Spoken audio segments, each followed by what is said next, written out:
In fact, you'd be surprised, quite a lot of points actually on the head, especially the forehead. I know it doesn't look very attractive for women, but I tell you honestly, the forehead. Amazing that point if you have it done. Yeah, the forehead. really, Yes. really amazing. One of the main points actually is on the crown of the head. And the reason why we actually cut the head is because, as you know, the brain controls all the activities in the body. Yes. And it impacts onto everything else. So the cutting of the head is very important. And surprisingly, a lot of ladies do actually get their head cut, either behind the ears, Oh, really? on top of the head here, or usually the forehead as well. Okay, well, Yeah. we're lucky. We can put our hijab a bit lower and Yeah, that's and what no one most will of the see, sisters do. actually. They put it low. Okay, well, that's a handy definitely. tip. But what about in terms of getting it cut, getting cut on the crown of your head? In terms of having hair there, do you need to remove the hair or how does it work? Well, Does it normally work men through your hair? Well, normally men just shave it all off, but with ladies, we have to get molasses, is it? Molasses and honey. So the golden syrup, sorry, we use that to stick the cup on. Oh, I see. So it Okay. sticks it so that the air traps. Right. So you can actually do it without, Without women having having it, definitely, to yeah. shave their hair It's a off. bit harder and more trickier and a bit more time consuming, but certainly a lot of ladies, they get their hair done because, as I mentioned earlier on, they get headaches, a lot of stress. And it's easy, you just put oil on the head, flatten the hair, then put molasses on the cup and it sticks down very nicely. I think what is molasses is in powder is good. Good, okay. Good, Yes. It's those good syrup for good. Yeah. speak Urdu Punjabi, they'll Yeah, know what good it is. Good. Yeah. Yes, okay. So what are the other sunnah points? The top of the head is very good. The forehead, Forehead, the crown of the head, number 32. There's one in the middle of the head here. okay. Two behind, just behind, well, you know where the earlobes are? Right. Just go all the way around, just on the side of the spine. Okay. And another very, very important point is actually point number 1, al-kahil. And regardless of any illness, we always cup that point. That is actually the base of the brain, and all the nerve endings, all the rest actually pass through there. Wow. That's one cup, that one point that we always cup for every illness. Okay. Yeah, and that is the The main rest cup. is add-ons, like you say. That's the main one. Then you Right. just So add this the- main one, where is it? Is it Draw a line between the shoulders, Okay. yeah, and then that line that you draw across, that's where the rim of the cup goes. It's actually the 7th vertebrae. That's where it goes on the the spine. 7th vertebrae? Yeah. It's very technical, isn't it? Quite scientific. Yeah, it's Okay. very scientific actually. It's all very science. scientific. That's links brilliant. with science, Yeah. everything. Well, there's a number of areas on the head, and then this is Definitely. like the main one. So I guess you're saying that you can do it pretty much anywhere Anyway, I mean, over the the other body. 2 points actually are actually on top of the foot, which I find are very, very important, especially for ladies. You know, once they've have children and also they're standing on their feet quite a lot. And a lot of them develop varicose veins, very Yes, poor my auntie circulation. had that actually. Very Yeah. painful. Yeah. So doing the feet, the top of the foot is actually very important for a lot of ladies. Okay. Not only for circulation, but also a lot of them actually get very cold hands and feet. Yeah. Yes. It's Cold very hands, important to cold cut that feet is point. another one. Especially, I guess, when people get a little bit Yeah. older as well. Yeah. Less mobility perhaps, then Uh-huh. I guess that would happen more. Okay, so why don't we look at it like this? From a female perspective, what would you say are the key areas that if somebody is going to get their cupping done, their hijama, what would you recommend as like a general health, well-being? Yeah. What's an average number of cups actually, first of all, that you would do in a session? Because I can't imagine that you would literally cover somebody No. from top to bottom with lots and lots of them. To be honest, I'm sure Rida has her own experience as well. Yes. We obviously, when we do our teaching and training of the therapist, I mean, a lot of it, because I myself became very, very ill, it's over 10 years ago. So I went all the way to London to be cupped by a brother. There wasn't anyone, I lived in Manchester, there wasn't even a male there, never mind a female to cup This me. was 10 years ago. So is that actually how you became interested in Yes, the in topic? hijama, yes. Because that's actually not, hijama for me is a passion, it's a hobby. Yeah. So I train people, and I do. Because you've got people quite an as well. important day job as well, and it's amazing. Yeah. It's wonderful to know that you're so passionate about it that you Yes, actually teach and train this as well. Subhanallah. Definitely. I think my professional training and lecturing background and designing programs and packages, for various professionals, has actually, in my opinion, it's made it a lot easier for me to actually look at this field of Yeah. hijama. It's made it easier for Definitely. training point of view. Because you Yeah. are actually a culture and Culture and diversity diversity trainer, Yeah. so Totally fantastic. different backgrounds. Yeah. People Yes. are coming into it from all different backgrounds, and it's amazing. Reviving Yeah. the sunnah as well. Just to go back to the points that you mentioned, usually, I mean, when people go to most clinics, we always begin by doing this, just a very few cups to begin with, see how the patient reacts. In case they have low blood pressure, they may feel a bit faint or... What's a few cups? Would you say 5, 3, 1? What I normally do is I try and do always 1 cup on the head somewhere. Okay. I do the point 1 and 55. The main cup is 1. I try and always do 1 at each shoulder. Okay. Then the liver point and the heart point. Then I try and do the adrenal glands or the kidney areas, because a lot of women, they're very stressed and tired and anemic and exhausted. I know that feeling. I may not look at it, but yeah, I know that feeling. And I try to always maybe 1 or 2 on the side of the leg, especially women a lot of problems with, with their menses, fertility issues. So side of the legs. It's amazing for fertility as well. Yeah. It's an amazing treatment to have for fertility. I know there are a number of sisters actually that are having problems with fertility, and you're telling me that they've had a hijama done and actually been quite successful in conceiving afterwards. Yes, I mean, tell me about one of those cases. I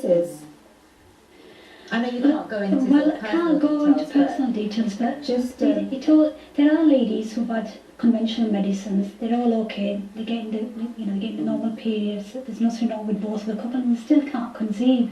So I've had couples coming, and alhamdulillah, following the prophetic medicine diet and having the cupping, and it has, mashallah, really, really worked for them. SubhanAllah, that's wonderful to know. I mean, it's brilliant. We hear of hadith and we believe it. We're Muslims, we know it's the truth. But there's nothing quite like actually seeing it in practice and seeing the benefits of the things that we're taught. Definitely. SubhanAllah. So it sounds like you would do a number of cups. Definitely. Maybe about 10. I've got patients that end up doing 20 on them. Yes. They've been cooked quite frequently, and it depends on the pains that they have. And to be honest, some of them are possibly addicted to it. Okay. So one thing that I'd really like to bring in, which you mentioned earlier on, very, very interesting. It's something that you do need to maintain and keep going. We're just going to say this very, very quickly because we're coming up to a break shortly. But you were saying that it's not something you can do once and forget all about it. Sure. Yeah, I think coupling needs to be done regularly. It's a detox. I mean, if you look at the diet, everything else, in terms of food, there's a radiation, chemicals in the food, genetically That's modified. really, really good to know. Yeah. That's really good to know. Okay, well, inshallah, we're going to go for another quick break now, but when we come back, inshallah, we'll be talking more to the sisters about hijama, and some of you out there might actually be interested in getting into hijama, learning it, practicing it. How can you do that, and why should you do that? Inshallah, I'll see you after the break. And you'd like to come on the show, email us at sistershour@britishmuslim.tv, and who knows, next time it could be you sitting here with me.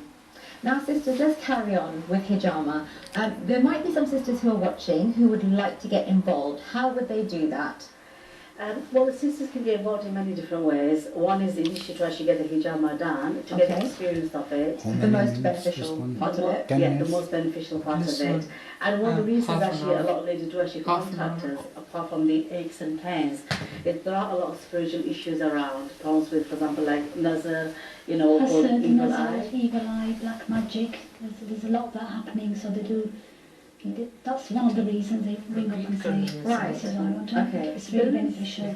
Yeah, there is actually a hadith on this. The Prophet said to cut a certain point on the body for black magic. Okay. So hijama does have a connection with dealing with spiritual ailments. Yes, absolutely. And this is a big problem at the moment actually in the community. Right. Mm-hmm. Okay, so there's a lot of people that come to you for that aspect as well. As well as their aches and pains and fertility issues. Okay. Yeah, now I think from what I understand, for something like that, it's not just a one only alone. It's a few things that you need to do together. You were telling me earlier that you need to get Robina done and other things in conjunction with getting your hijama. Yes, definitely. As I mentioned earlier on, the benefit of hijama is actually to oxygenate the blood and make the blood alkaline. So that's the primary benefit of hijama. Definitely. It's oxygenating the blood. Definitely. It's giving your body a detox and a bit of an energy boost as well. Because from what I understand, it actually cleans. The reason I said earlier on about gets rid of sort of bad blood, if you like, and that's Yes. what it is, isn't it? When you Yes, put the suction cup on, you're you're drawing the bad blood, Yes. and then getting rid of it. So if you can imagine that what's left is all the good stuff, and then you feel healthier and fitter because of it. We encourage all our patients to combine the hijama with other prophetic medicines. For example, honey, as you mentioned earlier on, the Prophet ﷺ said, as well as hijama, in the use of honey and the black seed oil, there's a lot of healing and shifa. So we encourage our patients to use them. But also we ask the patients to look at the life in a holistic way. Yes. For example, if you're using It's not about getting carried away with one thing. So I mean, Yeah. so we Whole wouldn't even, lifestyle, really. yeah, we wouldn't give a Definitely. message that Definitely. get it done all the time and too much. I'm sure Yes. there's a healthy, reasonable. How often, for example, is a healthy amount to get it done? It varies. I mean, it depends if you just want to detox maybe every 2 or 3 months, maybe 2 or 3 times a year. Okay. To maybe like a cancer patient who may need it maybe on a weekly basis Right. It or varies. fortnightly. It varies from It patient to varies. patient. Okay. So Yeah. you were telling me earlier you've actually treated a cancer patient Yes, with I have. hijama, Yes, along with those. and they Yes. actually went into remission. Is that right? Yes, we've had actually several patients that have been treated who have cancer. I have one, a friend of mine, where she was suffering from third-degree tumours, and with the cupping every week, change of diet, reducing green vegetables, and get rid of all the toxins. Even because Okay. I'm not using shampoos. So we can't say 100% that it was the hijama, but we do know that it makes people healthier, and It with makes the your body alkali. There's Right, an alkali yeah. diet aspect of it as well. so it can benefit. Yes. No matter how Yeah. serious a condition is that somebody's dealing with. Well, I think hijama plays a very significant role in in the shifa aspect, because if we go back to the hadith, it says the Prophet ﷺ said that there's a shifa for everything, through hijama. So I think hijama is the key, because what hijama does, for example, if someone's been told they have cancer, suddenly emotionally they are distraught. So when the cupping is done, it not only works on the physical environment, but also emotions, The psychologically. emotional, yeah. So they're able to face the facts and able to get on with their life and deal with the life as a whole. So hijama works at various different levels. Okay. All right. Yeah. Well, that's really good to know. But I like the fact that you're saying that it's about looking at the whole lifestyle of a person. Yes, definitely. So what other good bits of advice do you give, apart from, obviously encouraging your patients to get the hijama done? What other advice do you give them? It's mainly looking at conventional medicine and the lifestyle at home. Things like microwaves, Right. salts that we use. It's going back to the basics. Tell me about the salt. You mentioned that earlier. Yeah, the normal salt is like basically we're killing ourselves with that. Right. And then the Himalayan salt, Okay. which is really, really good for you if you change basic in cooking oil. Right. We're using the vegetable oils and the butters. So if you get coconut oil, for example, start frying in that, start cooking in that. That's Get actually better for you. better Yeah. than the normal oils. So things, just basic things, going back to the basics really. Yeah. And it makes a big difference. It's very, if I tell a friend of mine, get rid of your microwave, she says, what? I can't do I that. should like that Yeah, microwave. but it's taking everything out. All the Yes. minerals, all the vitamins, everything. You just put it in the microwave and it's gone. I think that's the price that we're paying, Yes. isn't it, these Definitely. days? We're very lucky in one way that we have all these mod cons Of and, course. all of these technological developments and, the Yeah. food. We're lucky to have a lot of food around, but unfortunately the quality of it is not very Going back to the good. organics really, Yeah. going Yes. back to the basics. Yeah, that's really what we need to do. Okay. Well, obviously that the eating well, sleeping well, all of that affects it as well. Let's just touch very, very quickly, because I actually know a couple of friends, who have learnt about hijama recently. So say, for example, if somebody wants to become a hijama therapist, what would they do? Yeah. How long is the training? I mean, There's what different qualifications do courses. they need? There's different Yeah. courses. There's people from all sorts of backgrounds who want to come into hijama. There's dentists, there's doctors. People are doing other therapies and they want to do hijama. So it depends which background they come from. Suppose it's a beginner. If it's a beginner who's never done hijama, we would recommend they come onto the introduction course with the HPMI, see how they feel. They can do friends and family. Even if they do the introduction course, they can get insurance. If they've done it from a recognised body like HPMI, they can get like student insurance, go back and practice on friends and family. And if they want to develop further, take it up as a proper career, they can do the full diploma. So like a level 4 diploma. I'm really pleased